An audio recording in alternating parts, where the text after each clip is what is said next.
ഓരോ വസ്ത്രങ്ങൾക്കും ഒരു കഥയുണ്ട്. ആഘോഷത്തോളം വളർന്ന സ്വപ്നങ്ങളുടെ കഥ. Beauty silks.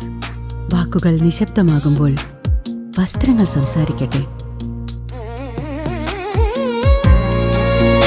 മോഹിനിയാട്ടത്തിന് തൻ്റേതായ സംഭാവനകൾ ചെയ്ത കലാകാരിയും ഗുരുവുമായ കലാമണ്ഡലം ലീലാമ്മയുടെ ചരമവാർഷികത്തോടനുബന്ധിച്ച് കലാമണ്ഡലം ലീലാമ്മ മെമ്മോറിയൽ കൾച്ചറൽ ട്രസ്റ്റിൻ്റെ നേതൃത്വത്തിൽ അനുസ്മരണ സമ്മേളനവും അവാർഡ് ദാന ചടങ്ങും കലാമണ്ഡലം കൂത്തമ്പലത്തിൽ നടന്നു. Kalamandalam vice chancellor doctor B Ananthakrishnan ചടങ്ങ് ഉദ്ഘാടനം ചെയ്തു.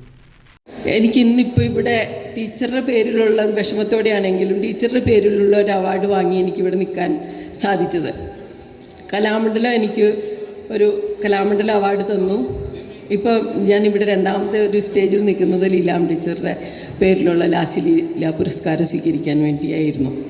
Kalamandalam registrar doctor P Rajesh Kumar അധ്യക്ഷത വഹിച്ചു. ചടങ്ങിൽ കലാമണ്ഡലം ലീലാമ്മ ലാസ്യ ലീല പുരസ്കാരം കലാമണ്ഡലം പുഷ്പലതയ്ക്ക് കലാമണ്ഡലം സരസ്വതി സമ്മാനിച്ചു.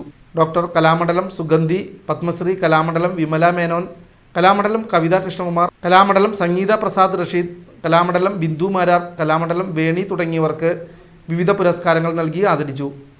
Bineesh Gopalakrishnan, Kalamandalam Hymavathi, Kalamandalam Husna Banu, Kalamandalam Mohandas Kalam, Sreedevi Mohanan, doctor Ajith Kumar, Kalamandalam Unnikrishnan, Kalamandalam Arun P Varier, Kalamandalam doctor Rajitha തുടങ്ങിയവർ സംസാരിച്ചു. ഡോക്ടർ കലാമണ്ഡലം കൃഷ്ണപ്രിയ സ്വാഗതവും രമ്യ സുധാകരൻ നന്ദിയും പറഞ്ഞു. സുഗതകുമാരിയുടെ പെൺകുഞ്ഞ് 90 എന്ന കവിതയുടെ ദൃശ്യാവിഷ്കാരം മോഹിനിയാട്ടത്തിൽ ഡോക്ടർ ഗീത ശിവകുമാർ അവതരിപ്പിച്ചു. ചടങ്ങിൽ ടീച്ചറുടെ 100 കണക്കിന് ശിഷ്യർ പങ്കെടുത്തു.